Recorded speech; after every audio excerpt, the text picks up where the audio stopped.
So we are now live on YouTube.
Hey everybody, welcome back.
So we are just waiting for Venerable Robina to return.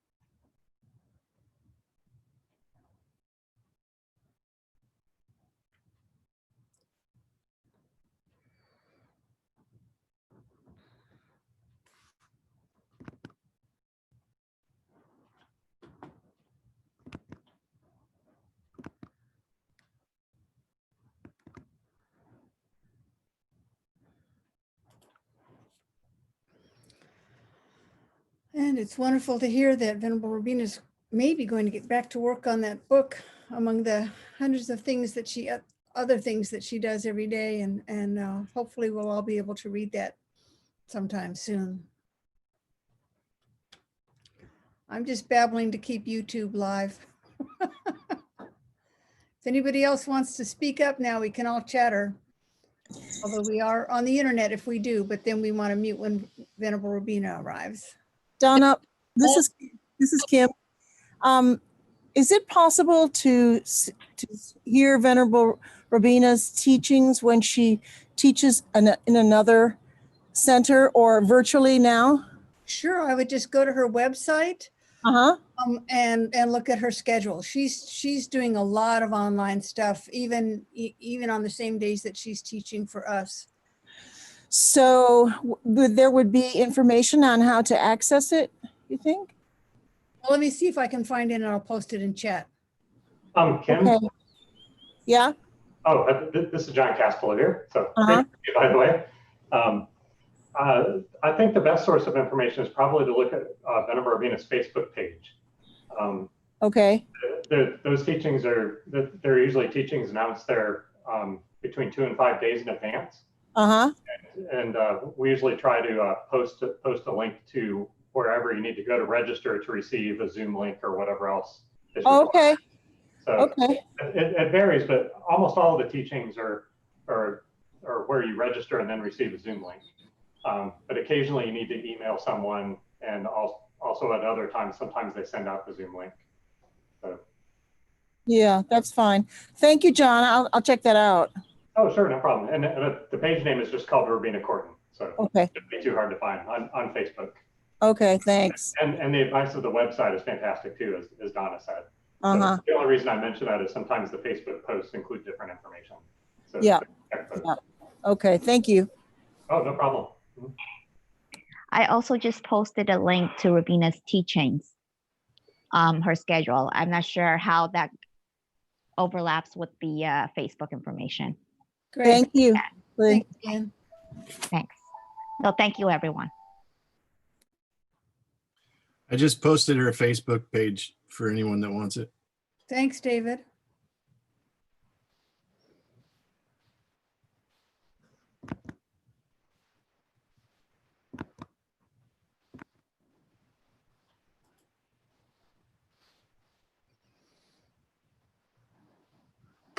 And Donna, since we need to have something going on the YouTube, just thought I would mention, I posted in the chat a link to the article that Robina wrote. Oh, wonderful. And Venerable Robina is here.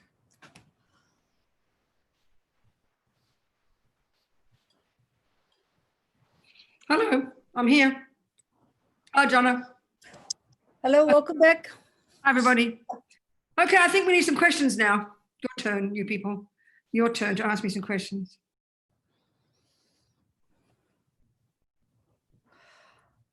Any old questions? I don't have any questions, but anybody who has. I have a question. Great. Come on, darling. Speak to me, sweetheart. Oh, hi, Robina.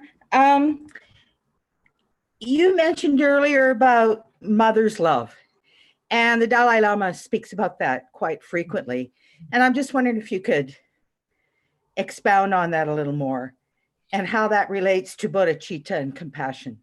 Absolutely. So, I mean, okay, so then the way I used the word mother there was to give the example of this approach of the bodhisattva, which is that when they see suffering, a mother, when she sees the suffering, even if she's a bit of a neurotic mum, the point is she knows that her job description is mother. She's not, so she sees her child, say, drowning. First of all, she has incredible compassion, which is, oh my God, look at that suffering. But she doesn't sit there thinking, oh my God, who's going to save my baby? Even if she can't swim, she's in the water. That's the example of great compassion. So most of us we might have that for our own children, but it's very rare to have that level of compassion, that sense of it's your job description to help everybody. That's the good analogy for what a bodhisattva would be like. So let's forget the mother's love then. That's the great love. So let's just talk about what love and compassion, and then this so-called great love and great compassion, which are quite specific terms. Do you understand what I'm saying here, Lorna? Yes. Okay. This is really what we were going to talk about anyway. When I branched off and read Geshe-la's story, right? I want to go through the kind of the steps that culminate in bodhicitta, the meditations we do. So if we're familiar with all the text, we will know that there's two methods that have been passed down, like these little kind of techniques that have been passed down over the centuries from teacher to disciple. The two methods. One is called the 6 causes and 1 effect, and one is called exchanging self for others. This is the way they refer to it, and it's a more radical. We'll talk about that one in general, but both of them. It's a very radical way to really kind of push the mind, to push the ego or push out the rubbish, and to grow very strongly this powerful aspiration to see that your job is to help all sentient beings, which is really outrageous. I mean, you think about it seriously, look at us the way we are now. There's one way of presenting these two techniques, and they're cobbled together in a series of 11 techniques. And these kinds of meditations, like all these meditations, they're not just sitting there blissing out, thinking about things, but they're very using logic to argue with ego's misconceptions. Because the views we have at the moment, we only, we have love for some people, but we don't have love for others, because the logic of it all is wrong, because we're all based on the ego grasping. So let's look at these then. So the culmination of these 11 techniques is this so-called bodhicitta. And the very first of these 11 is called cultivating equanimity. Cultivating equanimity. So I'll talk about Lorna, and then you might have some questions after. We'll see what happens, darling. So, okay. So equanimity is already really a powerful thing itself. But here, in terms of these 11 little things we need to cultivate to culminate in bodhicitta, it really is crucially important to understand what it means. We all know about it. If we've been practicing, we know equanimity. We know we want to have equanimity, blah, blah, blah. Everyone is equal, blah, blah, blah. We've got to know precisely. All these things, they're quite precise. And I think we're not used to using precision and clarity when we come to spiritual teachings. But when we understand the whole point in Buddhism is to argue with all the misconceptions in the mind that keep ego going, we have to argue with them to sort of push them out, not to stop believing them, not just sort of try to force to have love and compassion, or to grow it incrementally, soundly, logically, until it eventually becomes experiential. So, okay, the very first of these is called equanimity. And it's got like all these things, it's got a very precise meaning. And it's the foundation upon which we can begin to grow love, compassion, great love, which then culminates in bodhicitta. It's a very incremental, logical process to go through. So equanimity here, it's different meanings of it, but here it means, if you've got it, what it would be this heartfelt recognition, when you've got it, spontaneous, heartfelt recognition that a friend and an enemy and a stranger are equal to each other from one point of view. And we'll go into it. So what do we even mean by, this is good, important to understand, what do we even mean by friend, enemy, stranger? Because the reality is, and we understand back in the earlier stages of practice in the wisdom wing, we talk about the 3 poisons. We talk about the 3 toxic emotions, the summary of all the neurotic states of mind. We talk about ignorance, attachment, and aversion. But if we look in the compassion wing, we're using that same model. And what we're doing is we're looking at all the sentient beings in the universe, and we can see very logically, we divide them into those 3 categories. There's no 4th category. So what's a friend? Well, here, the meaning of it is by definition, an object of our attachment. They're our beloveds, our poodle and our best baby and our gorgeous boyfriend, whatever, the object of our attachment. We label it friend here. Then you've got the next category, which is called an enemy. Now, we mustn't use that word in our life, but hear the meaning here. It's a convenient label, and it's a person. So the first group, a friend, is a person who does, and so it sounds very brutal, but listen to it, see it, look at your own life. Is a person who fulfills my wishes, a person who does what my attachment wants. If I do like poodles, and if I see poodles, I get so excited, and they're the ones who fulfill my needs for what I think a good dog is. But if I've had an Alsatian, a German Shepherd, it bit me once. Now I hate German Shepherds, and they're in the enemy category. So by definition, an enemy is a person who has consciously, or probably actively, or I think they have consciously done what my attachment doesn't want. What do I have for them? Aversion. What do I have for the friend? Attachment. Then we've got the third category, which is 99.999% of the universe, and they're called strangers. Well, it's really logical. What's a stranger? By definition, a person that I can remember who's neither helped me nor harmed me. So how do I feel about them? Couldn't care less. They could all drop dead. Complete indifference. So here, taking the three poisons, a particular aspect of this ignorance is indifference. So this is the way we see the universe. And of course, no, we do not question this analysis. This is the universe. Monkeys and dogs and ants all live this way. Because why? Because Buddha's analysis is ignorance, attachment, and aversion is the model of the mind that refers to every single sentient being. And it's so utterly part of who we are. We would never question this in our world. We don't question that there are some people who harm us, so naturally we have aversion for them. And there are some people who help us, and we naturally have attachment for them. And there are some people who do neither, and we naturally are indifferent. We don't question that. We take that as normal life. Well, Buddha's questioning it. And especially on the Bodhisattva path. So it's kind of outrageous to think of this.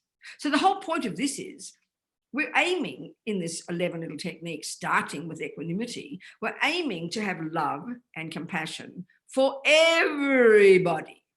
But that's demented if we start to think about it the way we normally are now. It seems like insane. What do you mean? I mean, that's just kind of hard to even imagine we can get there. But these techniques are the ones that take us incrementally, step by step, by arguing with ego's misconceptions at each level and gradually expanding our mind till we actually do accomplish that. I mean, and don't hold your breath.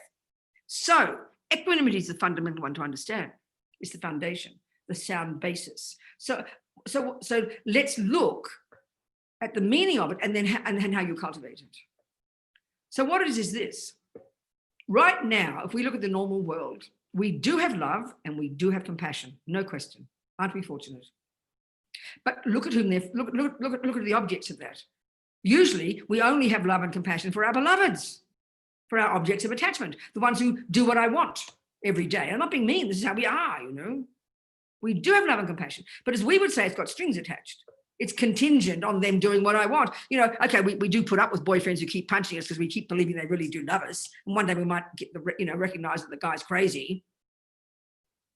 But certainly with children, mothers are the ones who finally, never let go of love for that kid, no matter how crazy the kid is. So we can see it's possible.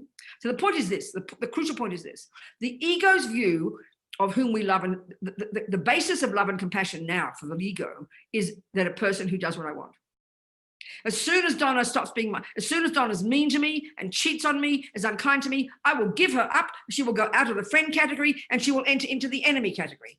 That's the world. We know this because she stops doing what my attachment wants. So as long as she does what my attachment wants, in the normal world, I'm trying to say, normal, ordinary way we respond, she's going to be my friend because she does what I want. I know it sounds terrible. It sounds so self-centered, but that's exactly the point. It is. So then there's the people who don't do what I want or consciously don't do what I want, who actively do what I don't want, actually. Aversion arises, so they change category from friend into enemy. We know this. So I do not have love and compassion for that person. Normally speaking, normal, the world, we're talking normal. And of course, the third category, we don't even think about strangers. They hardly even exist for us. We can't even go there. They're just kind of too boring. And of course, that is 99.9% of the universe. There are some animals we adore, some we hate, the rest we don't care. Some humans we adore, some we hate, the rest we don't care. It's really profound, and we analyze this and we just don't question it. It's the objects of aversion, attachment, and ignorance. It's very fascinating. So we're trying to argue with that. So the Buddha's saying it's got no logical basis, I'm sorry. So what we're trying to do with equanimity, and even as we're talking, you just think it, you analyze, you visualize. So right now, visualize right in front of you to the left, your beloved, if you have any beloveds right now, a person you adore. And then in the middle, right in front of you, eyeball to eyeball, a person who's mean to you, a person you don't like, a person who's harmed you, a person you haven't forgiven, if you can bear that. A person you mightn't say they're your enemy, but it's a good label for a person you have aversion for, you hate. Could be a politician, could be anybody, doesn't matter, put them there. And the third one, put a stranger, a person you know whose face you know just enough to stick them in front of you in your head right now, your visualization.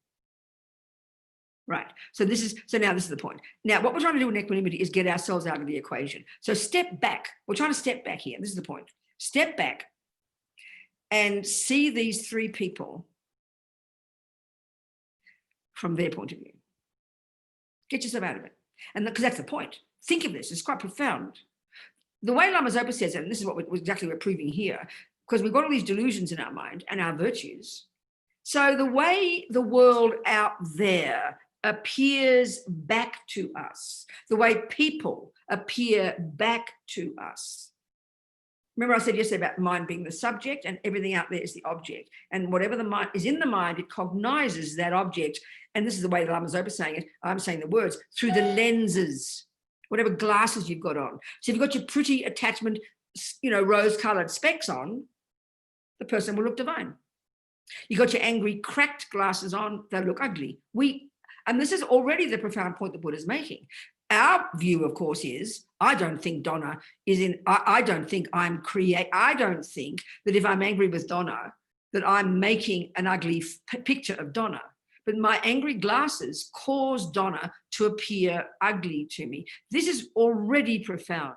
If we could really, it's very sobering. And again, this does not mean she didn't be mean to me. She might have been mean to me, but that's different from being angry with her. And that's the major point we have to get here. This is a huge point. Okay, so right now, having attachment, my friend will look gorgeous to me.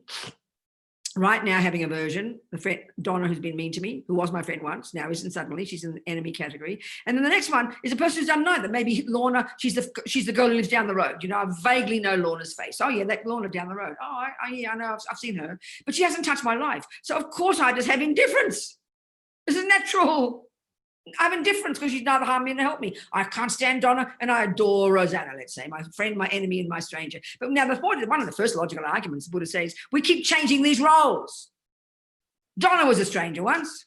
She was a friend once and now she's an enemy. And this is what life after life after life, Buddha says, we keep changing roles. So it's kind of a bit ridiculous. So the crucial point is this, the crucial point about equanimity.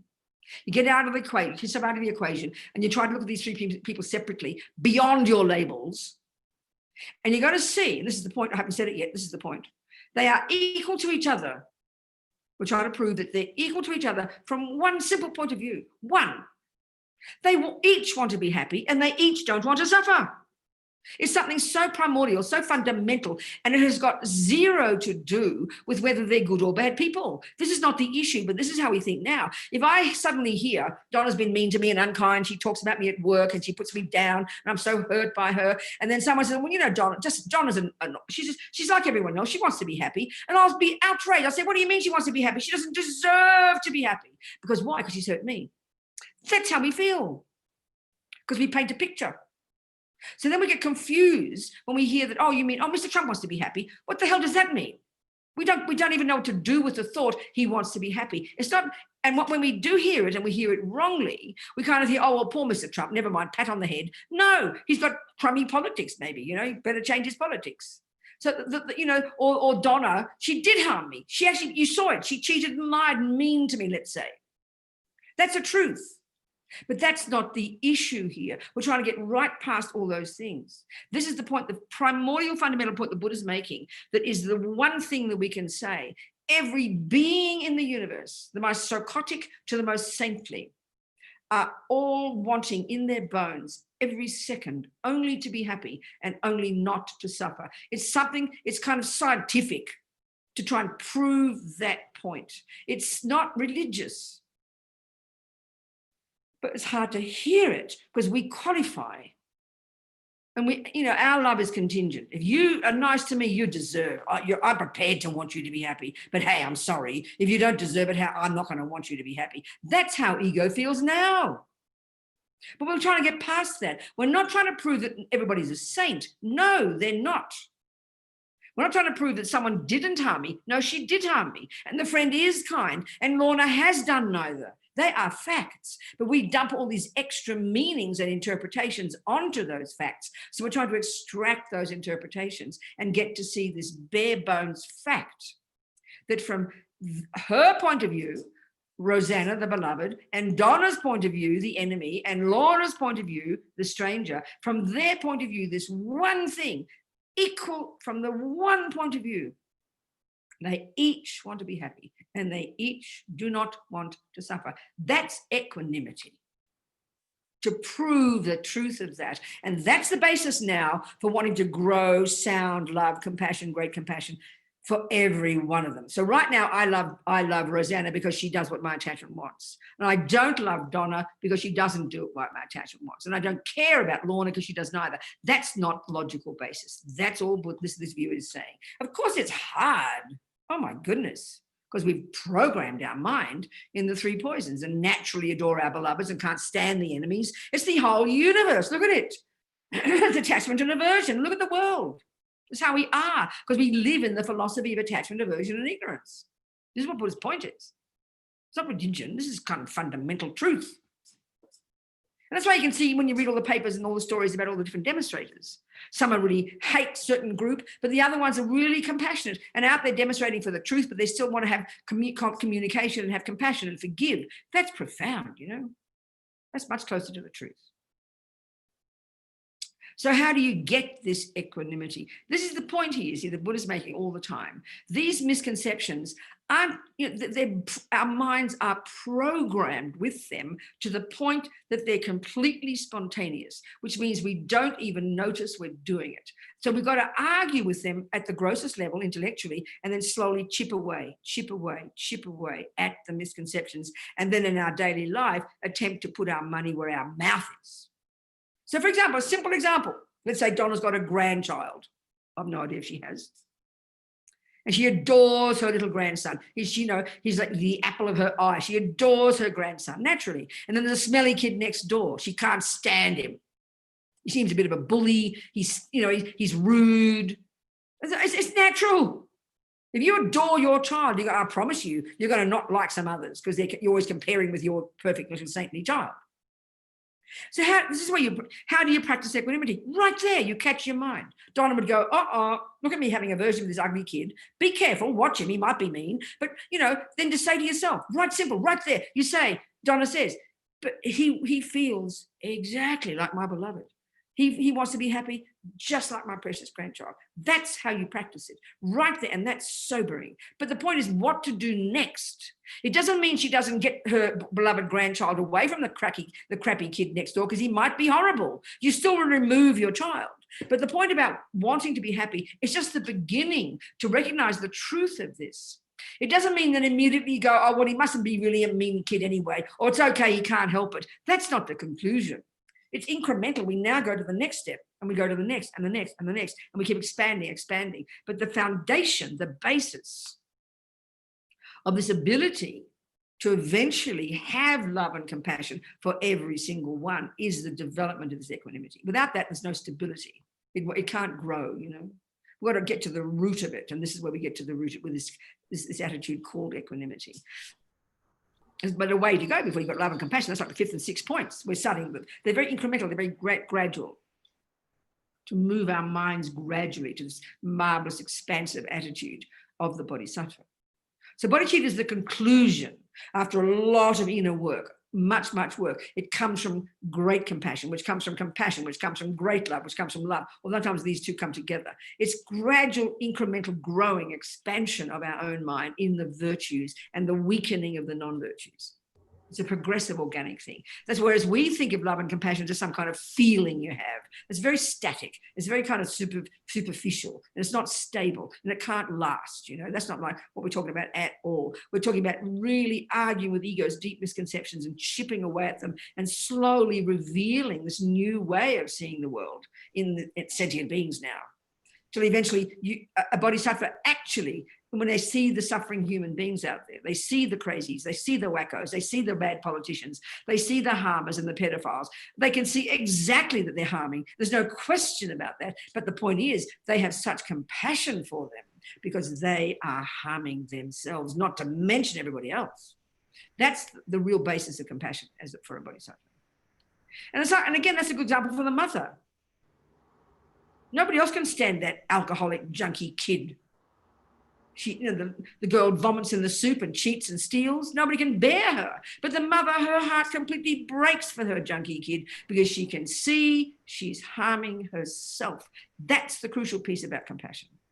When we can, and that's why we have to have it first in the wisdom wing, when we can finally come to terms with our attachment and our anger and our depression and our fears and realize we are harming ourselves. That's a soft, kind attitude. Then of course you want to change. It's not beating yourself up. Then you can see others. And this is based on the meaning of karma, that everything we think and do and say programs us. So a liar is programming their mind in more craziness and more insanity, suffering right now, but creating countless terrible future suffering in their future lives. Person who kills and lies and steals, same. And that's easy to prove if you've got the logic of karma. If you look at the world now, this is what's hard for us. If we look at the world now, we see the people who are being lied to. Well, guess what? They were the liars of the past. We see the people being harmed. They're the harmers of the past. We see the people being stolen from. They're the ones who stole in the past. That's the point about karma. And it's hard for us to hear it because we want to find innocent victims. We desperately need innocent victims who are worthy of my compassion. We're so arrogant, you know. We don't like the idea that we've created the cause for our past suffering, our present suffering by acting in the past. But we never think about how we've created the cause for our present happiness. And we have. We have to remember that one all the time. And then we can have compassion for others. This is the point. So here we have to recognize these three labels that we project onto people. Yes, indeed, the one who does help me, she did help me. It's a fact, your friend helped you. But then we add on top of it all these other things. Therefore, she's so special. Therefore, she deserves my love because she's so special. No. So this is the point. Right now, I love Rosanna because she does what my attachment wants. Eventually, we need to love each other because Rosanna wants to be happy. That's the difference. Now, with ego, I want Rosanna to be happy because she's my beloved and does what I want. But I have to shift that love to being, I want Rosanna to be happy because she wants to be happy. That's what comes from equanimity. Get yourself out of the equation. And this, of course, is hard. My goodness. One step at a time, you know. Equanimity is the first one. So then in these 11 little techniques, what's the next one? These are little kind of thinkings that we attempt to do. This one's hilarious, this next one. You need your calculator for it, really. It goes like this next little contemplation point. All beings have been my mother. So what the hell does that mean? Are we supposed to suffer or something? Because we don't like our mums, you know? No, it's just an example, because in Asia, mother's considered a person who everybody adores. You adore your mum because she's been so kind to you, blah, blah, blah. So it's just an example of a person who's nurtured and loved you. So if we've all got if we've all got beginningless consciousness, it seems to be mathematically logical. But I remember a mathematician told me this is a load of rubbish. Never mind, I can't remember his logic. But it seems to be logical that if my mind is beginningless and everybody else's minds are beginningless, we bumped into each other countless times. So it seems to be logical we have bumped into each other countless times, which means we must have been each other's mother countless times, and father countless times, and dog countless times, and enemy countless times. So we're taking the view here of if they will be my mum. So that's only in order to get us to be expansive enough to get to the next point where we home in. And now the third of these 11, the contemplation to do is, the mother is kind. Well, actually here in number 3, there are 2 contemplations. 3A is the mother is kind. 3B is everybody is kind. They're both distinctly different contemplations. But what's the logic of this? What are we trying to prove here? Well, 3A, the mother is kind. Logically, if we've deduced that everybody's been my mum, then everyone's been kind to me. But I think we've got to really analyze the meaning of this. We get very confused. I think, first of all, even the word kind, I think we have a very deluded view, a very self-centered view of that now. I will tell you that Rosanna's, oh, she's so kind. What I really mean is she's done what my attachment wants. She might be mean to her ex-husband. I don't care, because she's kind to me. That's so self-centered. We can use it in a more general way, and we'll talk about that kind lady down the road. Some people even have an aspect of kindness, don't they? Their voice is sweet, and they've got a reputation of being kind people. That's okay, but the way we tend to mean it is you're kind if you do what I want. I always use a stupid example. I go to the cafe and order my chocolate cake, and the waitress gives me an extra piece with icing on top and some cream and a discount. I don't care if she likes me or not. She might make crack jokes about that fat Buddhist nun to the cook, but she smiles at me because she wants a tip. I don't care. I'll just call her kind. Why? Because she gave me what I wanted. So it's a very superficial view of kindness we have. It's seen through the lens of attachment. It's very self-centered. So what's the meaning here? And it's hard for us to hear this. The point here is this.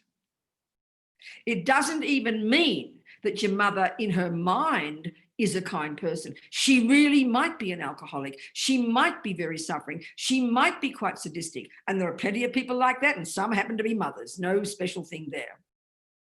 But our interesting point, I think, is us in our world, because we have such attachment, and then we think that mummy made us. This is a really powerful point. We really do believe that our mother created us. We don't question that.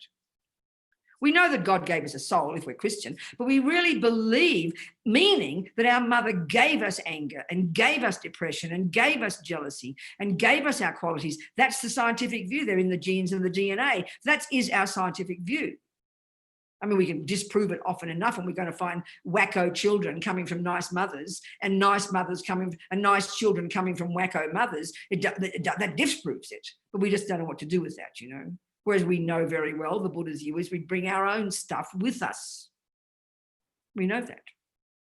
So what does it mean then, the mother's kind? It doesn't mean that she in her bones is kind. She might be as an alcoholic, therefore self-centered and suffering terribly, and not a very good mother. So what are we supposed to do with this?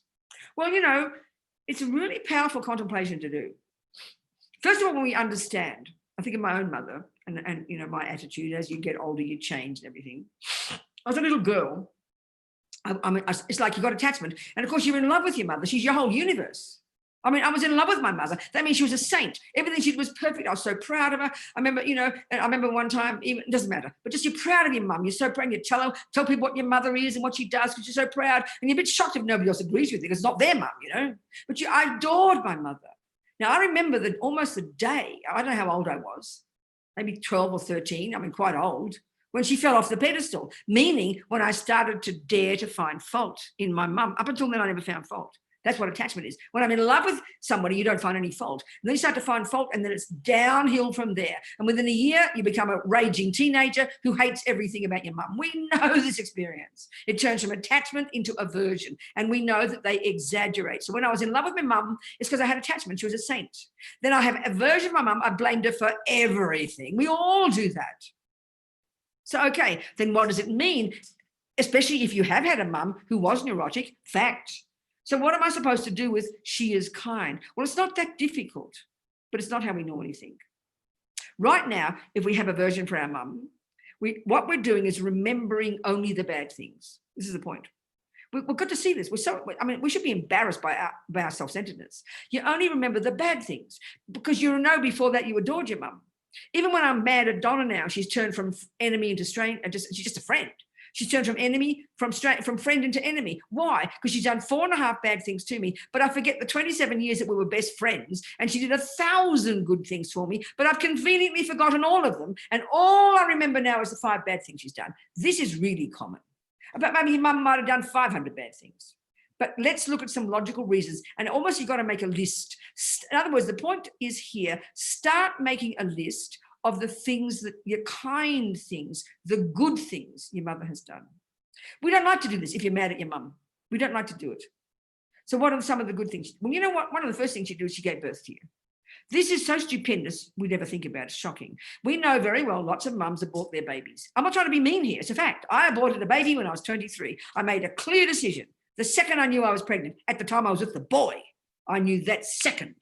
So clear. Doesn't matter. It's another whole discussion. But I decided I would kill that baby. I'm not being rude here. I'm trying to be just clear. Now, I remember one person I know, doesn't matter who it is, she decided consciously not to have an abortion. She gave the baby away. Then she met the child later, and this child has never forgiven her for giving her away. She hates the mother. But listen to this. I know that mother. I'd say to her, it was when I was having an abortion, and a couple of my sisters said the same thing to her. No, come and have an abortion. It's easy. She refused to do it. She decided, it was in the 60s, when she was going to lose her boyfriend, she decided, no, I won't abort this baby. I will have the baby and I'll give it away. Now, the mother doesn't remember, that kid doesn't remember that. All she remembers, this kid, is my mother gave me away. Excuse me, I know that mother. She was brokenhearted for the rest of her life. Now, how dare that child? And I bet that child has never thought once, my God, my mother decided not to kill me. That's the one reason you should completely just have the incredible bliss about the kindness of your mother. Excuse me, this is a fact. I remember one Lama saying, you know, especially if you're traveling around the East, and then someone helps you, someone gives you money when you need it, you'll never forget their kindness. Well, this woman didn't abort you. She might have given you away, but she didn't abort you. We never think of that. That's the most perfect logical reason to absolutely think your mother was the most kind mother on the planet. She gave you a life. That's profound. That's one reason. Now, what about the others?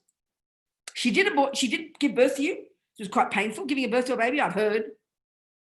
She fed you. She kept you warm and toasty. Even if she didn't give you away, she made sure you had a decent family, hopefully. But even if she didn't give you away, yes, all the tiny baby things.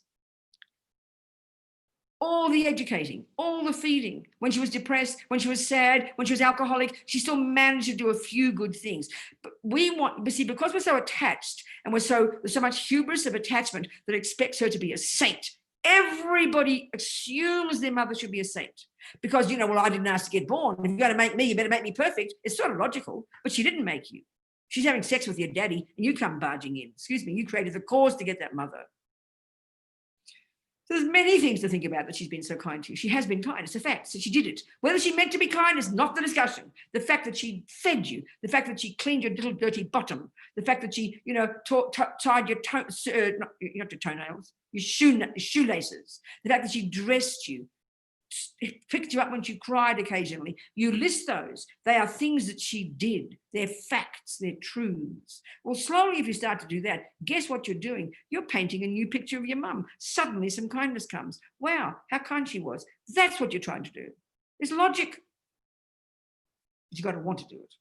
If we just don't want to think of good things, then you'll always hate your mum. It's very profound. Then you can forgive her easily, because now you know she's just like you, full of attachment and anger and fears. So the second one, 3A, 3B, is more profound, but initially it's quite ridiculous. 123, 2, 4. We've got 30 minutes, right, Donna? Okay, 37. Okay, the second one's interesting. This is more logical, more based on dependent arising, and it goes like this. All beings are kind. Well, you go kind of, excuse me, what does it mean? What's the logic of this? Well, it is logical. It's scientific logic, you'll see. So you take anything in your, so think about this, the general point is this. Since we are conceived, up to now, think about it, there is nothing that has facilitated our life that isn't the handiwork, the result of handiwork of sentient beings, including the death of sentient beings. Think about it. You know, you think of your body itself, this body. You come into your mummy's womb and she knows she's pregnant. And so in that second, She starts feeding herself good food, you know, to make sure this little body grows in her body. So for 7 months, 9 months, 8 months, you're in that womb. What is this little body that's grown? Where's it come from? It's come from all the fishes and the chickens and the bulls that your mummy's eaten. So those animals' bodies went in her mouth and then turned into your body. Wow. If your mummy didn't eat, you'd die. You wouldn't have a body. So she ate food, all the carrots and tomatoes, all the creatures who died for the carrots and the tomatoes, all the animals who died, that goes into her mouth and it transforms like a miracle into your little body. So when it pops out, what's this little body? It's a little mountain of fishes and tomatoes and carrots and sentient beings, isn't it? Where's your body? My precious body. No. This is why the bodhisattvas at the high and very advanced level who've realized emptiness got incredible bodhicitta, incredible compassion. Courtin Sencham, I always quote this. Courtin Sencham Rinpoche said about some level of bodhisattva who's obviously realized emptiness, you know, highly evolved. For that bodhisattva to feed their body, to give their hand, to feed their hand to us, to cut off their hand and feed it to a starving animal is as inconsequential as a leaf falling off a tree. I'll never forget those words. Now that's inconceivable if we take the usual view of an ordinary person with attachment and aversion and ignorance and ego grasping and misery. That's not it's an insanity, like a demented person. But that's the level, and that's like what we call saints, isn't it? That's the level of compassion when you've really accomplished it and you've gone beyond ego, that you're overwhelmed. All you see is the suffering of that animal. And okay, of course, if there's a butcher shop around the corner, you'd be plain stupid cutting your silly hand off. Go buy a pound of meat, for God's sake. But if there's nothing, there's no alternative, then you'd happily, the action of cutting off your hand is as inconsequential as a leaf falling off a tree. So what that means is the compassion is like 20 million times stronger than any, I mean, there's no attachment, no ego. There'll still be physical feeling. He's not stupid, that bodhisattva. She's not stupid. She can feel the pain. She can feel her hand cut off and see the blood spurting, whatever. But because compassion is a billion times stronger, then it's nothing. It's like a nothing action.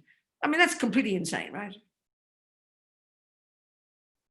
So all the things we've ever had from our life, all the food, all the clothing, my glasses, the house you're in, the couch you sit on, every single tiny object in your life, if you look at it and see who made it or where it came from, you track it back to sentient beings. People in the factory, you track it back, and this is a logic, this is using dependent arising. There's nothing that's facilitated your life that isn't the result of the work and the life and the death of countless sentient beings. This is a simple scientific fact, but of course we never think about it. Ever. We see, you see a thing and you're attached to it. I see my cup and my thermos, I'm attached to this design. I don't ever think past that. As long as I like it, I'm happy. And if I do think about it, I know some people made it, some people designed it, some people thought about it, some people put together, they worked in the factory, all the people you track it back, there must be thousands of people involved in the making of this cup. Every single one is a real human being, a real sentient being, who wants to be happy and doesn't want to suffer. That awareness is what we're trying to cultivate here in this 3B. Everything that facilitates our life is the handiwork of sentient beings. It's like if every sentient being is your child. I mean, okay, I know we have this as a mother. Again, it's a great example. My mother, I know she had 7 children, and I know she treasured everything her children ever gave her. Mothers all do this. They keep every shiny thing, every little shoe, every curl of hair, every piece of clothing, and they don't. And this is the point. When I see this as an ordinary person, I just see a mug that I like. I don't even think of the people who made it. But if I'm a mother and this is made by my child, oh my goodness, I don't care if it's the worst designed cup on the planet. All I see is my beloved child's handiwork, don't I? That's the attitude. That's what we're trying to cultivate here. That's what we're trying to cultivate. Everything you see your precious sentient beings have made it. How kind they are. But for them, I couldn't drink my water. But for sentient beings, I wouldn't have clothing. But for sentient beings, I couldn't see a thing without my complicated glasses. This is fact. This is not like emptiness, which is hard to hear, but this is hard to hear because we don't think it. Because why? Because our lenses are what I want. And if I get what I want, then I'm prepared to thank people if it's what I want. If I get that chocolate cake and it's what I want, I'll thank. But if it's not the chocolate cake I want, I won't thank. There's a shift in the mind that everything that facilitates our life is the handiwork, and including the life and the death of many, many, many sentient beings. This is huge. Huge, but you have to remember it. Our trouble is we've got our attachment glasses on all the time. So if I see the cup that I think is gorgeous, that's all I'm thinking about. I'm not thinking about the people who made it. I think, how stupid, why should I? We should. But for them, I would never come to drink my tea. It's incredible meaning. It's profound. It's not like emptiness. It's easy to prove it, but we never go there. It's a huge one. So profound. And so what is it doing? It's opening you up to get closer to sentient beings. And so the conclusion, the fourth point from this point is, I must repay their kindness, whether it's the mother or everybody else. That's a conclusion from thinking about how everything is the result of the handiwork of sentient beings' work. The conclusion is, the action point is, I must repay their kindness. So that brings you to the next level of practice. And then the next one leads to the next one and the next one. You're expanding your mind till eventually it culminates in love, compassion, bodhicitta. So before we go further in this system, to get to bodhicitta, I'd like to have some questions, please. Any questions? Yes, Venerable. Margaret has 2 questions. Yes. One of them is, if there is no I, how can I help others? How is it my job to help? How can That's easy. That's the point we get caught up in. There's no independent I. There's a merely labeled I. So it's the merely labeled I that helps others. It's the merely labeled I that practices merely labeled love and merely labeled compassion and merely labeled understands merely labeled emptiness. We've got to get used to that. So that's the thing. If there's no I, then of course nothing exists, which is nihilism, and that's the whole point. It's not nihilism. There's no I doesn't mean there's no nihilism. There's no I doesn't mean there's no I. There's no independent I. Got to keep putting that word in. And that's the part that's hard for us to see. We don't know what that means because we just think I. In other words, this is why I said yesterday or Saturday, I said it and I didn't complete. To get to the point where you search in the body and among the body and the mind for an independent I, and you come to a clear conclusion that there isn't one. As I said, that's not the meaning of emptiness yet, but that's usually where we stop and we go, oh, well, there's no I might as well kill myself. No, not like that. That's not the real premise, as His Holiness the Dalai Lama says. Because once you recognize you can't find a little mini me in there among the parts that isn't the body and that isn't the mind. Once you recognize you won't find that one, you've got to go to the next step. So in other words, as His Holiness says, the I isn't lacking, the I isn't empty because you can't find it. You can't find it, but that's not the completion of the story. That's not the final premise.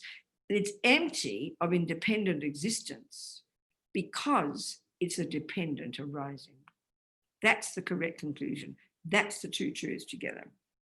So as Lama Zopa puts it very simply, when you realize emptiness of the independent I, it's as if there's no I. Then conventionally, there is an I, a dependent arising I. But what does exist is so subtle, it's as if it doesn't. You've got to have the 2 together. So the simple answer is there is an I, but not an independent I. All right. Next one, Donna. Margaret had another question. Where are the wise women in Buddhist texts? Why are there no women yogis or lamas? Well, it was Asia, wasn't it? I mean, they're patriarchal men, aren't they? I mean, it's a simple answer. It was culture. Now you're going to find bucket loads of them.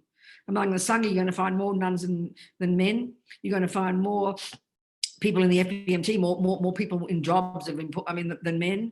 You're going to find more. It's just a question of the culture. This culture. Buddha happened to come along, these Buddhists, and they were mostly male, seemed to be pretty, amazing yogis. And so Buddha chose to get born there where there was a lot of virtue and goodness. Sure, they used to put their live wives on the husband's pyre, I agree. So it's a bit short, a bit sort of narrow-minded. Nevertheless, there still was virtue there, but it's just culture, that's all. It's just culture. But it's not essential truth. And that's the thing that I felt when I first met the teachings. I'd come from 10 years of intensive radical politics, from being a radical Catholic, then I was a radical hippie, then a radical lefty communist, then radical black politics, then radical feminist, every time, all the time, going through these different groups of trying to find where all the suffering was and trying to find the cause of all the suffering. So I've been through this intensive 10 years of really intensive, full-on, 100% commitment. I didn't even have a main job. I was a full-time political activist for 10 years, living on the, as we called it in England and Australia, living on the dole, living on welfare, I was full-time committed. I think I had one serious job for 1 year with a salary in a publishing company, and that was my apprenticeship anyway, because I've been on the propaganda side all my life. But I never had a serious job. I was a full-time political activist my whole life, from 20 to 30. So then I decided I exhausted all options of who to blame for the suffering of the planet, and I bumped into Lama Yeshe and Lama Zopa. I always tell the story that I've been doing all this intense work, and then I started doing martial arts. I really like martial arts. I found my path. I was studying it 6 days a week, because I'm always fanatic. So I really was so blissed out studying karate and everything, And then one day I was in a car and I was back in Melbourne. I'd been living in England and America, New York, and then I came back to Melbourne and I was doing karate. And I stopped my car and helped these 2 women push their car out of the intersection, and it had broken down. And somehow to this day, I don't know how it happened, but I was pushing this car and then suddenly another car coming past. How it happened, I don't know, but he ran over my left foot, just my left foot, nothing else. And it snapped and I fell to the ground and I thought, no, I can't do karate. I was freaked out. And this kind gentleman who drove the car got out and came over, and I screamed at him, you ran over my foot, And he said, oh, I'm so sorry, I didn't mean to. You're so sweet. So he took me to the hospital just down the road, which is the hospital I was born at, the Mercy Hospital, the Mercy nuns. But I was devastated, more ridiculously than I should have been. I felt my career had been destroyed, I was just devastated. And then I got his name and everything. And then eventually, how come this? What happened? Yeah, that's right. I think, anyway, I was sitting in plaster and I was sitting utterly depressed in this restaurant in Melbourne that's still there 45 years later, 50 years later. It's called Shakahari. It's now this fancy vegan restaurant. It was vegetarian at the time. And I was sitting in there feeling totally self-piteous for myself, feeling totally sorry for myself. And I saw a poster that said Lama Yeshe. And it was advertising a course, a retreat at Chen Raising Institute up in Queensland, 2,000 miles away, up in the north, like Australia's Florida, except it's north, not south, because we're in the other end of the world.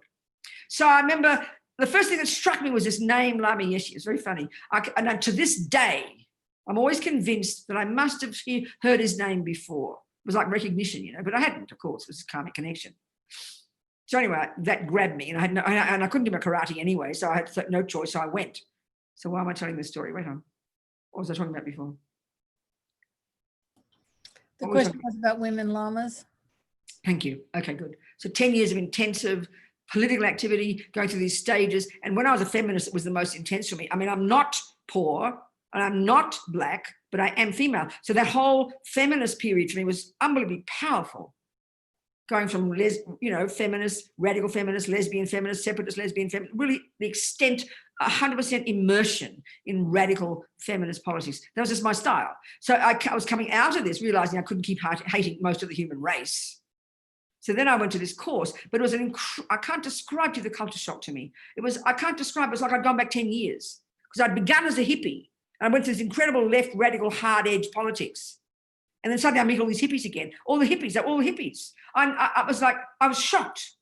I could not believe all these pathetic hippies. And the women all were called ladies and they couldn't carry the buckets of water because they were ladies. And the men were all the bosses again. I hadn't been in that environment for a long time. It was an absolute profound culture shock to me. You've got to understand this. But I knew this was my path. I had no choice. So I nearly went mad initially. There were 200 people. Everybody, I mean, by that point also, I'd radically changed my language. I mean, it's only just now people talk about they and don't say he. This is back in 1976. I was already done all that, talking like they, never, I'd really been through this whole powerful kind of inner work as a radical political activist. But I knew I had no choice. I'd found my path, and these men, all the men sat in front, the monks. Lama Yeshe was a man. Lama Zopa was a man. I was shocked, but I couldn't help liking them. In spite of myself, I can't describe to you. And all the arguments, I'd argue with people. And men were meant to be superior and women were behind the men. They were typical Asians, not Lama Zopa, Lama Yeshe. So the point is, I thought about this. I thought, if Buddhism is in its bones patriarchal, if it is in its bones sexist, what the name of God in heaven am I doing there? It's schizophrenic. Of course I couldn't do that. But when I started to hear about karma, that was a revelation for me, that I've had countless past lives. I've been a male and a female countless times, and I am the main creator of who I am. Then I realized that completely shifted everything. And then the other point, even more fundamental, was that mind, consciousness, isn't male, isn't female, isn't even human. They're just karmic characteristics that we create. They're packages. So then I realized Tibet, of course, is patriarchal. It's Asia. This is how they were, you know, but it's only culture. It's not fundamental. That's what kept me to persevere. And of course, then I realized if Buddhism is a valid system, it's going to integrate, it's going to shift, and it'll shift in the way it talks and acts in another culture. Of course it will, and it has. And if you're an authentic practitioner and your teachers are authentic, it won't be stubborn, stuck in stone Tibet. That's why we're so stupid in the West. We try to replicate Tibetan behavior. I mean, it's just plain stupid. Oh, Tibetans sit on the floor. Must be something about holding. We're sitting on the. No, it's not holding, sitting on the floor. We sit in chairs, for God's sake. So I get so mad all the centre. We sort of look like Tibetan from 14th century. We sit in chairs. We're not Tibetan. We've got different style. We've got to find our own style, you know. So I realised it's up to us in our culture. So I'm still wear 14th century Tibetan robes. Look at me. That'll change eventually. It doesn't matter. So I realised it's not innately sexist. It can't be. If it is, I don't want to know about it. Forget it. So it's up to us. Then I realised it's up to us. I'm a female, so it's up to me. It's up to me. So now you look at the Western, you look at the West. So many more female teachers, female yogis, female people teaching, female people getting realizations. That's how it is. So Asia was sexist. That's how it was. Doesn't mean they weren't holy. It's just their culture, you know. That's my answer. Hope it helps. So the real one is, baby, if you're a female, you become one of the yoginis, and then you'll be in the history books, okay? Thank you. All right, good. Who's next? Last question. Meredith is next. Good, Meredith. What is it, darling?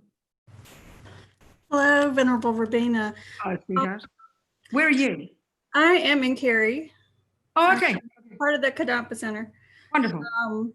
So I had a question for you about sort of in the moment. If someone is mean to me, how do I respond? So somehow I'm supposed to lose my attachment and set aside my anger, but I still address, say, a mean boyfriend hurting me or whatnot. Is that okay? To the point? Okay, I understand. There can't be a set in stone answer, Meredith. Like anybody, like anything that you're learning, you're sort of saying to me, if I'm playing tennis and Federer hits this kind of ball to me, you mean I'm supposed to hit it back perfectly? Well, if you're only in grade 1, you can't do that, can you? You're not capable, are you? But if you're at the same level of Federer, you can do it. So it's up to where you're at. The answer to the question is you've got to know where you're at in your capability of how to respond. So you've got the whole package. The first level of practice is, is control your speech. The next level of practice is work on your mind and recognize the attachment and the anger and the jealousy. The next level of practice is being compassionate for him. The next level of practice, so it goes in levels, but we have to know where we're at and you have to know what's useful. So the very first one, let's just say you have got an abusive boyfriend and you're a fairly nice girl. Let's just say that. And that's common stories, and partners have horrible partners, girl or boy. But let's say you've got a mean partner. Now let's look at you before you've even started practice. Let's look at you before you even know how to hit a ball. You're an ordinary person with jealousy and expectations and attachment and hurt. And if you're a nice girl and you've got a mean boyfriend, well, he's going to be a bully, right? So at the beginning stages, you just sit there letting him beat you up. Oh, he really does love me after all. Beat. Oh, he really does love me. And you keep going back like a moth to a flame, don't you? That's normal life, isn't it? Would you agree? Mm-hmm. That's a normal person, isn't it, who hasn't practiced. Now you start to think, well, wow, I can start to practice here. And then you start to notice, I'm sitting here with my attachment and my fears, and I'm giving him all the power, and then I complain about him. So he is a bully, but you keep going back home like a moth to a flame. You've got to start taking responsibility. And that's another way of putting it. So in the end, we've really got two options, Meredith, when it comes down to it, which is pretty brutal, whether it's the boyfriend or your sister or your mother or your boss. So this is the classic way we all tend to be. You got your mum or you got your boss, or you come home every day, moan about your boss, your mean boss, a horrible person, I can't stand it, and you go to work the next day. So when it comes to it, really come to the crunch if we're brave enough. There's two options. One is, can I cope with this boss? No, I can't. I'm not yet capable of putting up with abuse. Sorry. Don't worry. I'm not capable of putting up with this abuse. So I'm not capable. I can't do it. So your first choice is you're going to leave the job. And then if you're brave enough, or if you really don't have a choice, because there's not another job on the planet right now, then this is the real one where you start to practice. He is a creepy boss. He is bad, but you recognize you've got no choice. You've got to get some money. So I'm going to stay in the job. But what will you do then? You'll then work on your mind. These are the two choices when it comes to it. It's really heavy duty. So as you work on your mind, that means you've accepted that you've decided not to leave the job because you really feel you can't. Often what we do is, you come to me and I'm moaning and complaining about my boss, and you'll say, well, Robina, what do you think? Perhaps you should get another job. Perhaps you should leave, Robina. You can't bear it. He's a creepy boss. And I'll go, oh, no, I can't leave. I can't get another job. No, not possible. And I shouldn't leave anyway. He should leave. And then you keep moaning and complaining. I mean, we can't have both ways. We've got to either leave the job because you can't cope, or choose to stay in the job or the relationship, and you start working on it. And that means you've got to see there's some worth in this relationship with that boyfriend. If you really feel, and that means the wisdom wing level is if you feel there's some benefit in this to help me become a better person, and then eventually even to be able to help him. But if you really see you can't do it, leave the man. But most of the time we can't make either choice.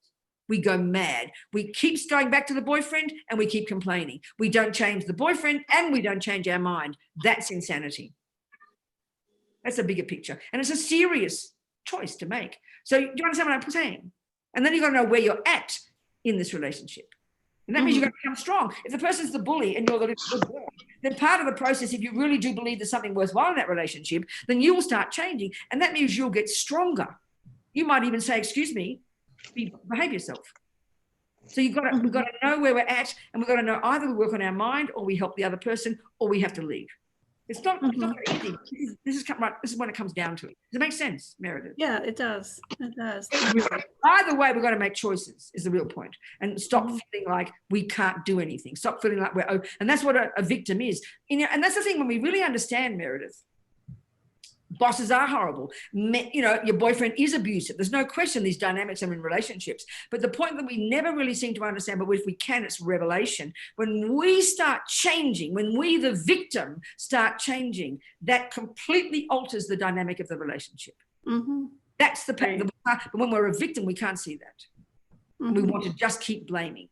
And the person was horrible. The person was horrible. He did do terrible things. That's a fact. But as soon as we start changing and taking responsibility and then finding the courage to leave the relationship, let's say, then it's powerful. But it's very hard to see this. You understand, darling? I do. Thank you. Good, Meredith. Thank you, darling. I have a question. Yes, Sinead. Hi, thank you, Venerable Robina, for everything. Good, darling. The question is actually really hard for me to ask because I partly don't know exactly what I want to ask, but it's about something that happened.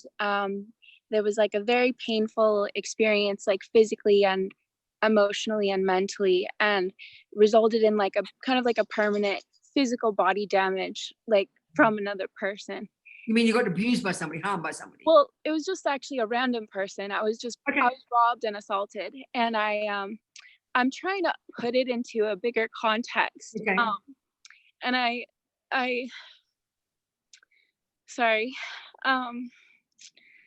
guess I understand that it's good to focus on what we've received and not what we've lost. But that's a different practice. So let's discuss this for now. Someone's abused you, okay? So if you want to talk about it personally as an example, and we've all got variations of this example, try and ask a question. Just try and ask a question. So it has to do with because I feel like it happened because of a societal kind of imbalance, like a inequality, because it was in a poor area of San Francisco. And when I think about the event, I think that, I think of the person, and I don't feel like anger towards this person, but I do feel like a confusion about the reason that things like this happen. And so, but I don't want to be reactionary. So let's just keep it more simple. It's a person who's disadvantaged and they abused you and stole from you. Is that the scenario? That's so get correct. the politics out of it. Let's just look at it from the perspective of karma. Shall we do that? And how to interpret it and how to work on it as practice. Yeah. Yes. Okay. So So they harmed your body, they hurt your body as well as, I mean, forget the mental one, but your body got hurt as well. Your body got hurt, did it? Yes. And that got healed? You've healed your body, or is it still there? It's a permanent, like I lost a tooth, and so my gum didn't regrow, so I just have to get a fake tooth every so often. Okay, darling. All right, I understand. Okay. So first of all, there's two different things. There's two different things. One way of describing this scenario, as you know very well, is the worldview of karma. Now, I don't know if you're a Buddhist or not, Sinead. I know from your questions you've asked certain things, but do you have the view of karma? Does that even work for you? Because it doesn't, I won't talk about it. Does it work at all? Yeah. Okay. Well, this is one of the most powerful, if we can do it, ways of interpreting the action. Forget the politics, forget the disadvantage. That's often the way we that's often the way we talk in the Western world. When we hear about poor people, disadvantaged people going and robbing and looting, we think, oh, they're robbing and they're looting because they're poor. That is not logically true. Many poor people do not rob and loot, and many rich people rob and loot. So that's not the right analysis. That's the typical materialist analysis. So there's this kind of sort of like patronizing compassion for poor people. Oh, we know why they rob and loot, because they're poor. No, they rob and loot because they've got a tendency to rob and loot. You've got to realize karma is that one. You do what your tendency is. Some people are completely poor, but are completely kind and patient, who will never lie and never steal. And some people are evil, who are rich and lie and steal every second. So it's just not the logical analysis to have. So cancel that one.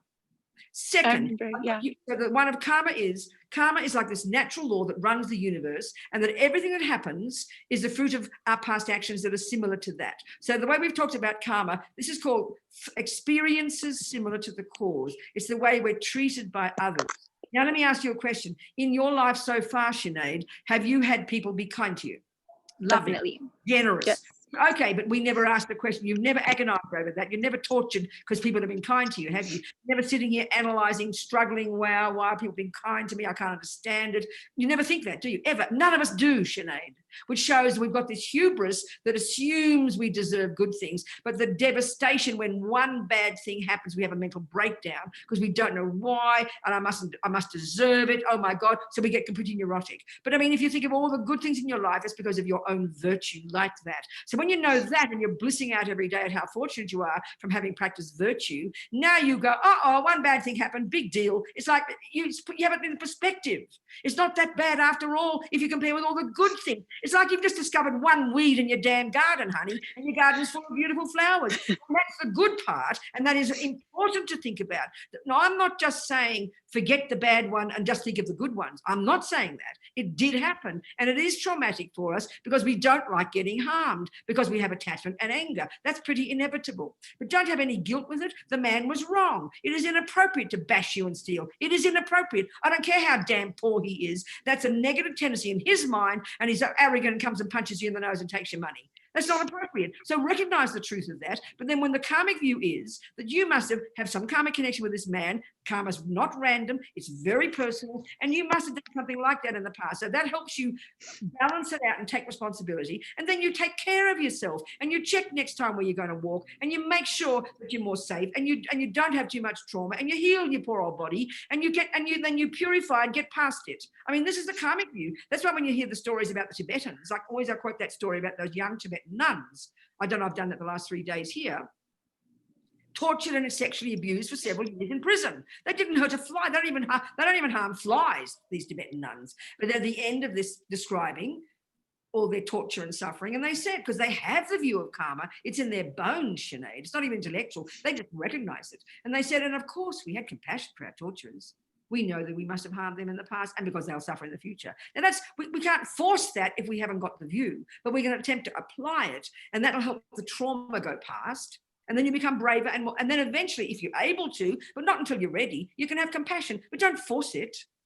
That's a major analysis, that's crucial for a Buddhist if we're attempting to use this view. And it really does have that experiential implication for us. It's not just intellectual. It really helps us understand why it happened and then understand how we can heal from it, and therefore have less fear and less anger and less whatever it is that you're having, It brings me to the next to a clarity, which is that I think I was trying to ask, how do I process it? Because it feels right now just that it's kind of in there and not Yes. processed. And Okay. I Is it very recent? want, it was 2 years ago. Okay. Okay. But it's still like like I'll have to do the tooth repair thing for Okay. like the rest of my life. So Oh, I really? just, yeah, forever. I just have to Interesting. get a new one because my gum won't regrow unless science God. gets better. Why But would your gum regrow? What's wrong with your gums? I don't know. That's a great question. They But don't. but I'm trying to like not let it fester inside, because when we Exactly. were talking about like, you know, not facing our own anger, I do have a lot of anger about it, but I haven't You been do. able to feel it. And Okay. So I'm anger means, so okay, let's analyze the anger, Sinead. So what do you mean your anger is, how dare he do that to me? That's what anger says, isn't it? Would you say it's that? How dare that happen? something like, because it's weird, I don't feel angry at this person. I feel angry at the loss more than Of at what? the person. Your tooth? Of the tooth, yeah. That's interesting. No, I mean, that's understandable. I understand it, but it's interesting you say it that way. That's very It's because it's a hassle. yeah, I mean, Big hassle to have to do this all the time, isn't it? it's a big hassle. It's financial. It's like aesthetic. It's like a I lot. understand. How interesting. That's so you got to analyze that. That's kind of attachment to your beauty and how dare you. I mean, no, that's just notice these things, honey. Call them for what they are. Laugh at it. Look at it. And try and get past it. You know, really. And you understand. So you do. It seems to me you're doing okay. I'm doing okay. But how about learn? Is there any way you can learn from it? Was there a way at one point you could have been the boss and stopped it from happening? Can you think about that? Because often let me just say something else, Sinead. I remember one time I always use this example of a story when I was held up with a gun in New York in the 70s. And I coming out of my radical lefty politics, and this is a joke, it's a funny story actually, I'll tell it quick. My sister, she and I, when we lived in London, we were radical lefty. We used to go down Oxford Street stealing because we're so noble, poor people, stealing from the rich for the poor. I mean, it's like nonsense, you know, but that was our ridiculous political position. We're little kind of baby stealers. We'd shoplift a few £100 worth of Christmas gifts and send it to our family. Anyway, I stopped doing it. Just stupid. But Janet, my sister, kept doing it. And we're in New York in 74 on the Lower East Side. And it was really intense in New York at that time. We didn't know, we were naive. We'd been to this Irish bar and Janet walked out with her glass of wine. She's stealing the wine, right? So we're walking back home at 2 a.m. on the Lower East Side, which is like the nightmare. You just wouldn't go there normally. We didn't know that. They're walking home 2 a.m. and this dude comes out of nowhere with a gun and it's in my chest. It's very funny, in my chest. Well, I'm kind of an aggressive person, as you can hear, and I'm bossy and aggressive, and I'm not going to let anybody kind of, you know, dominate me. So what happens when that kind of thing happens, my fear turns into clarity and aggression. So I started debating with him. He was this close. And I remember thinking, he said to me, give me your money, bitch, you know, naturally, had a gun there in my breasts. And I suddenly thought, this is ridiculous. I said, how dare you? I said, who the hell do you think you are? We're just as poor as you. You give us your money. And it was like ridiculous. And Gianna kept saying, hey, brother, have some wine. I want your money. I want your wine. I want your money. It's just comedy, really. But I wouldn't give in, you know. And I remember vividly also realizing, it was all very quick. The point I'm going to say, it took me a minute. I'm not trying to show off the point I'm getting to. But I remember vividly, my mind was so clear that he was more scared than me. That was clear because he had this gun, you know. He was poor junkie, probably needed some money desperately. And it was this joke. He kept going back and forth. I said, no, you give me your money. You're just as poor as, in the end, he shrugged his shoulders and walked away. He couldn't cope, you know. So what I'm getting at is this, what I learned from that, Sinead. This is the really powerful point for me. When I talk to people who've been abused and raped and harmed and terrorized, which is real suffering, and that could have, but for whatever reason, I became the boss. I took over the power. And for that, and because of that, I had no suffering. In fact, often we suffer from these environments. I've noticed from people talking because we've been humiliated. We're full of anger and rage at ourselves. If only I'd done this, if only I'd done that, how dare. It's often against ourselves, the humiliation because someone's dominated us and then harmed us as well. So look at that part of yourself. It was just by accident this happened because of my personality, you know. I could have been killed, but I wasn't. But in the end, he was the one who suffered. I didn't suffer. And it was my party story later, you know, because I had the power. Do you see what I'm saying? So it's to notice you've been humiliated, someone's dominated you, and that's infuriating for us. That's the suffering of being a victim. And that's very common. Of course it is. Are you with me? Yes. How do I find anger inside and like that feeling of, how do I access that energy? Well, we've got different personalities, isn't it? I've got to access patient energy. That's what I've got to do. I mean, I happen to have that, whatever reason, and it turned out to be good, turned out to be useful. It just means, I don't know, it slowly comes from I mean, fear is the nature of all our delusions. Fear is what makes us not afraid to make a decision. Fear is what causes us to be terrified of our boyfriend. Fear of upsetting people. It's very primordial in us. So it's learning to become more courageous and knowing what we want and knowing we've got the power to make these choices. It's slowly, you know, slowly. Thank you for Huh? Are we communicating, darling? Yes. I have a lot of things to think about now. And thank you everyone for letting me talk about that. I really appreciate it. No, it's good to hear because I mean, we all got variations of the same stories, you know. Yeah.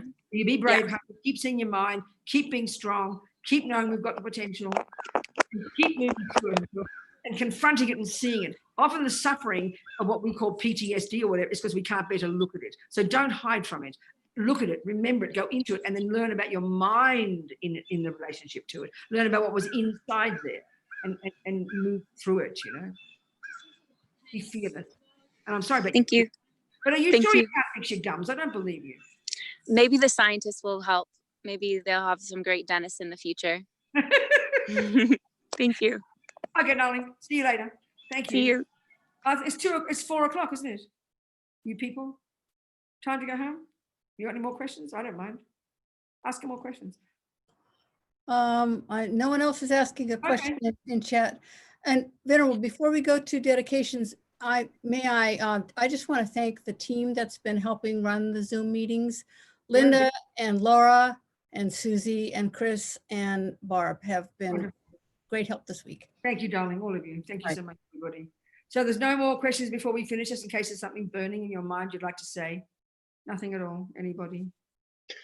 Excuse me, Venerable Robina, you never got to the whole 11 points, though, right? I didn't finish them, Yeah, could you list the other ones quickly? I'll say them, So the first one is the equanimity, the basis. Then it's all beings have been my mum. Then it's homing in the mother's kind, 3B, 3A and 3B, all beings are kind. Conclusion, number 4, I must repay their kindness. And now we shift to the exchanging self for others approaches. And now the next one is this is the exchanging self for others attitude now. So the next one is to recognize that all other beings are equal to me.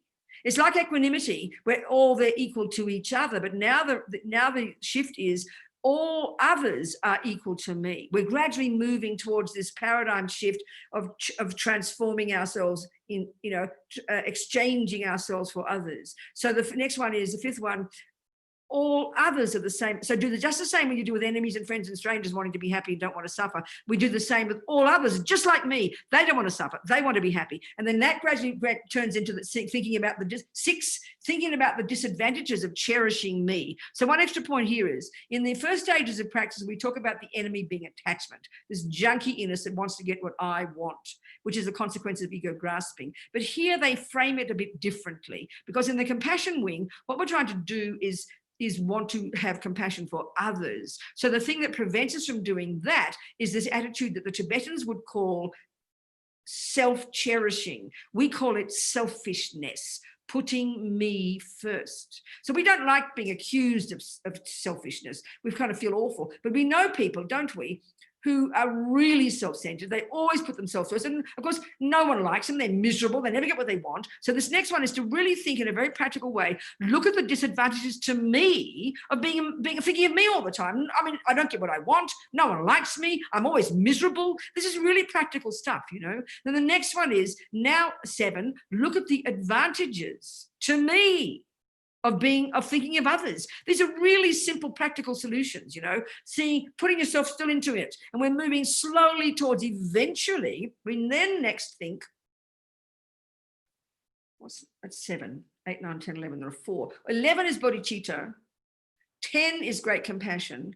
9 is great love. I've got a couple missing here. I've got to look it up in the text, I'm sorry. But then eventually, we now move towards love and compassion. I want everybody to be happy, and I don't want anyone to suffer. So the key technique now in which we do this is now called Tonglen, giving and taking. This outrageous one where you practice visualizing a person in front of you, let's say it could be your beloved, with a headache. So the whole attitude here is, which is where we do the exchanging, where we make this paradigm shift. I have this attitude that I breathe in their suffering, Imagine like yucky smoke breathing in their headache, not to get a headache, not to, but to, if I could, I would rather have the headache than them. And that is, so that's taking upon myself their headache. That's the practice of compassion. And then I breathe out all my good white light, all my wonderful qualities and my merit and my goodness, and I give it to them. That's the practice of love. So taking upon myself their suffering is the practice of compassion, or even great compassion, and then practicing giving them my happiness, and rather they be happy than me. That's the practice of love. And then that culminates in bodhicitta, roughly like that. Do you understand? It's incremental, step by step, internally logical. Do you understand? Yes, thank you very much. Okay, Peter, thank you for that. Thank you for reminding me.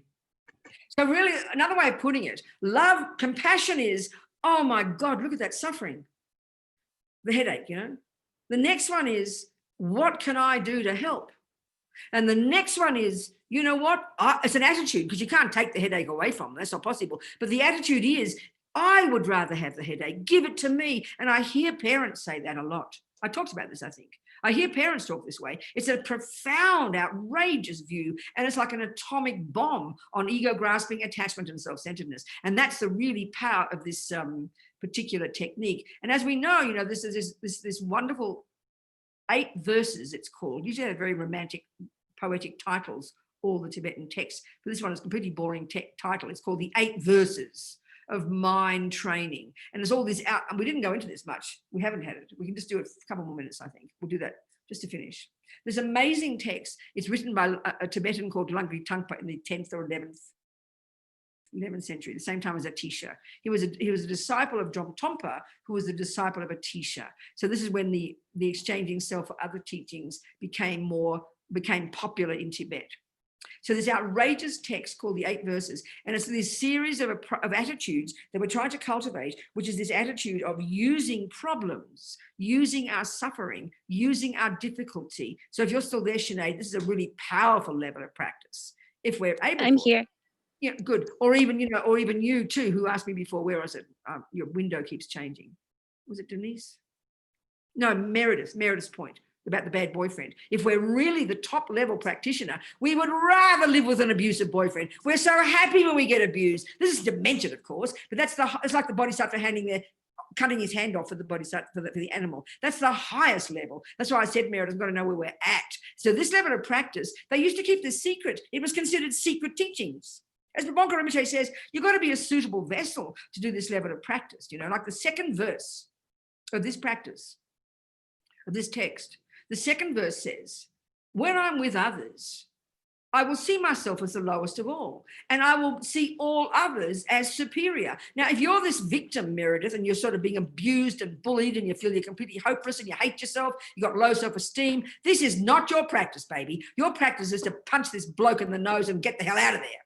So we've got to know where we're at, and this is the highest level. This is the main kind of like atomic bombs on ego grasping and self-cherishing and attachment. And used to literally this level of practice was kept secret because it's so opposite to the world. I mean, you know, I always joke and say, if your therapist advised you to see yourself as the lowest of all and see everybody else as superior, you could sue them for abuse, you know. It's so outrageous. So we've got to understand where this is coming from. This is an outrageous level of practice. The next one, they even keep getting worse. You know, then the next 3 of the verses, the 5th, 6th, and 7th, one verse says, and for me, this is like, the third one, the worst one, the most intense one. We're in my sense is this is like in a relationship with your beloved, your relationship with your daughter, the person that says something like the person whom you've loved and taken care of, they go against you and abuse you. You will see that person as your precious guru. This is too much for words. That's what I'm trying to say. If you're only at grade 1 tennis, you can't play Federer level. So this is spiritually, if you're only in grade 1, you've got to know the technique that works for you. And that is often, if you're an abusive boyfriend, leave the bloody man and get the hell out of there immediately. And even that needs courage. And then if you're at the most advanced level and you realize emptiness and you've got bodhicitta, then a bodhisattva would rather have abuse, would rather have because why? Because it puts atomic bomb onto ego grasping and self-cherishing. We've got to understand it properly. We've got to know where we're at. We can't just leap into these kinds of practices. I mean, they're so intense, you know. Are we communicating here, people? So but it's good to read the verses and at least put the imprints in the mind to know one day I'll be capable. Like that's federal level bodhicitta. Federal level, that's federal. You understand what I'm trying to say here? The spiritual practices are incremental and they get ever more difficult, ever more difficult, ever more difficult. We've got to know where we are at. We've got to know what we're qualified to do. Aim for the best, but we've got to be true. I mean, that's what I'm talking to Sinead. We've got to know where we're at and deal with what we are. And then aim for the best, aim for the bigger one, if we can. Once a year, practice, you know, seeing yourself lower. Or even, and so even that one, why should we see ourselves as low? We say already, well, excuse me, I already hate myself. What do you want me to do? That's not the meaning. We're trying to put a bomb under self-centeredness, which is a consequence of ego grasping, because we're trying to smash ego so we can achieve bodhicitta, so we can realize emptiness, so we can become a Buddha, so we can benefit others. That's the long-term result, the long-term goal, you know. So it's a pretty intense level of practice. They call it transforming problems into happiness. We've got to know where we're at. I can't stress that enough. We've got to know these teachings are incremental. It's so important to know that. Maybe that's enough. All right, people. Unless you've got some questions. Enough food for thought. I think so. Don't you think so? Huh? Dalai, what do you think? Yes. So we'll go ahead with prayers. So why don't we finish with, first of all, we'll just finish with this, and I'll just recite it, the 4 immeasurable thoughts. I think we did this once already, but it's really wonderful. It's the brave attitude of the bodhisattva, like the other person's question, the I that will go, I will make it happen. It's the, you know, the dependent arising I. It's the merely labeled I, not the, there's no, you know, that's the I that's going to make it happen. So we just think, finish with these thoughts, okay? These marvelous aspirations of the bodhisattva. How wonderful it would be if all sentient beings could abide in equanimity, free of attachment, ignorance, and hatred, anger. May they abide so. And now the brave attitude, the courageous attitude of the bodhisattva. I will make this happen. The merely labeled I, of course. Please, Guru Buddha, bless me to be able to do this. How wonderful it would be if all sentient beings could be free of suffering and its causes. May they be free. I will make this happen. Please, Guru Buddha, bless me to be able to do this. How wonderful it would be if all sentient beings could have happiness and its causes. May they have them. I will make this happen. Please, Guru Buddha, bless me to be able to do this. How wonderful it will be if all sentient beings were never parted from higher rebirths and liberation's excellent bliss. May they never be parted. I will make this happen. Please, Guru Buddha, bless me to be able to do this. So, I mean, I think this thing is just that from this is just this brave attitude that we know we've got lots of work to do. We know we're full of delusions and misery and fears and, you know, all the rest, but it's not who we really are. It's not intrinsic. It's not at the core of our being. It is there. We own it. We have courage, but we don't over-identify with it. We don't over-exaggerate it. And we remember constantly our good qualities. And as I said to Sinead, you know, why we are so traumatized when one bad thing happens is because we've taken for granted all the good things. If every day we blissed out and remembered and rejoiced in our past virtue and delighted when the good things happen, then the bad wouldn't hurt us so much. It's only because we don't expect them and don't want them and live in denial of cause and effect that they touch us. So remembering our good, remembering the bad, remembering the view of karma, owning it every day, recognizing it, and realize, and from that comes a sense of responsibility. Things aren't set in stone. Everything does count. Everything I think and do does count. So we get more sense of responsibility, more sense of ownership, and therefore more sense of self-respect. And that counteracts attachment and low self-esteem and arrogance and anger and all the rest, you know. So slowly, slowly, then we see others more clearly. Then we know we want to help others. And then we keep practicing, never giving up, long-term view, you know. That's the attitude. Like His Holiness says, bodhisattvas think in terms of eons. I mean, the fact is your mind's going to last forever anyway, so why not be optimistic about it, you know? And that makes us brave. The brave attitude of the bodhisattva. I will make it happen. So we just do our little dedications. Yes, Donna, thank you. Okay, so all this first verse is saying is all these seeds we planted this last 3 hours, millions of them, we're going to keep nourishing them, aren't we, with our effort, with our practice, so that they do eventually ripen as our Buddhahood, so we really can benefit others. And the second one made this amazing attitude of this putting others first, working for others, bodhicitta. May it grow and grow and may it never diminish.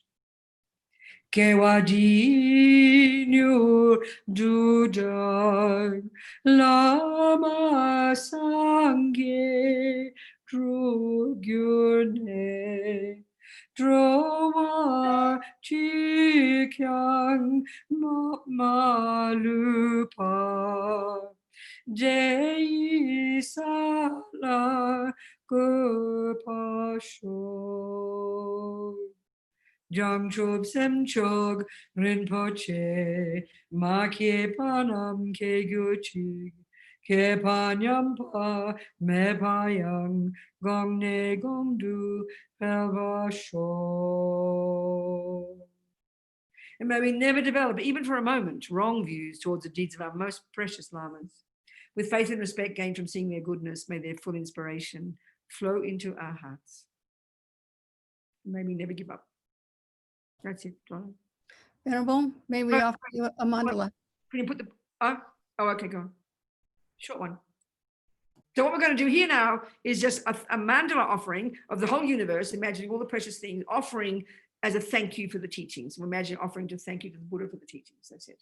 Very auspicious. Okay.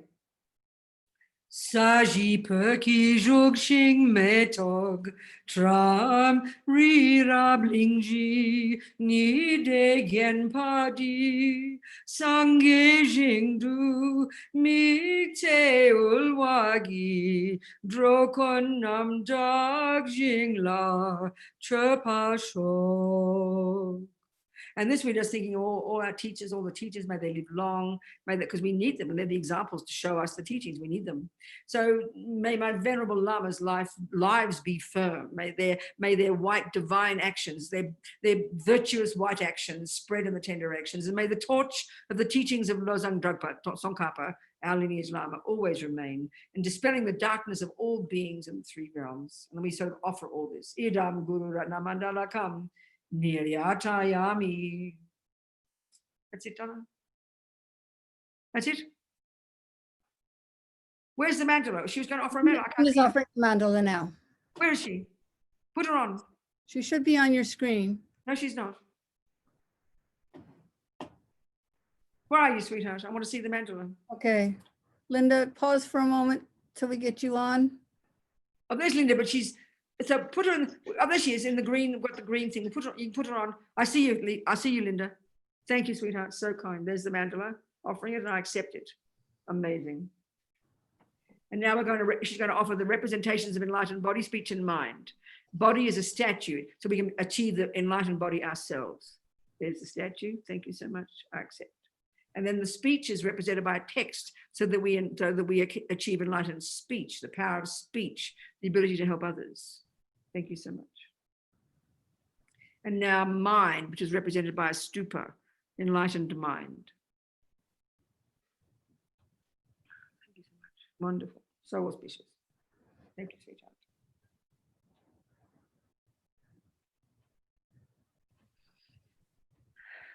Thank you, darling, so much, so kind.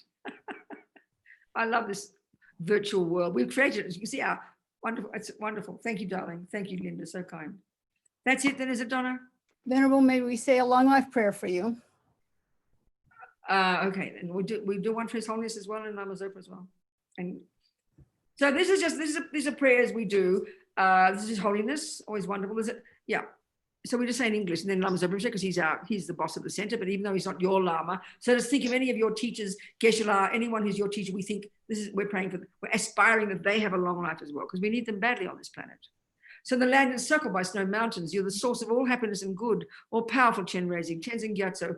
Please remain until samsara ends. And you who uphold the subduer's moral way, who serves as the bountiful bearer of all, sustaining, preserving, and spreading Manjunath's victorious doctrine, who masterfully accomplishes magnificent prayers honoring the 3 rare sublime ones, Savior of myself and others, your disciples, please, please live long.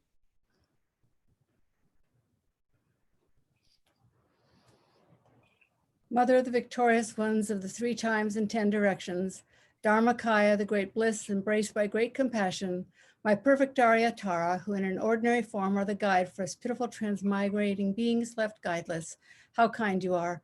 May all your wishes be instantly fulfilled, and may your life be stable until samsara ends. Almighty One, you who destroy all the enemy of delusions, who reveal the Dharma of scripture and realization, spreading it in the mental continuum of transmigrating beings, thereby eliminating the 2 obscurations, including their imprints. How kind you are. May all your wishes be instantly fulfilled, and may your life be stable until samsara ends. By the blessings of the Guru, the deity, and the Dharma protectors, and unbetraying actions and their results, as well as the truth of ultimate reality, in all my lifetimes may I only please and never displease for even 1 second the Guru, and may all the vital points of my prayers be fulfilled. Okay, Donna. Thank you, darlings, all of you. Thank you so much, Donna. Thank you, everybody. Thank you, Robbie. Thank you, team. Thank you, Kanapa Center. Thank you, everyone. Thank you, Venerable. Thank you, Venerable. Venerable. Thank you, Thank you, Venerable. We're going to miss you. Please come back. So much. Come back. Thank you all. Thank you. Thank you. Bye, darling. Thank you. Thank you. Miss you. Thank you, Love you. Come back soon. Thank you, Donna. Thank you, everyone. Thank you so much, Donna. Bye. Thank you, Donna. Thank you. Thank you, everyone who came. Thank you, Donna. Thank you, Linda. Time. Thanks, Donna.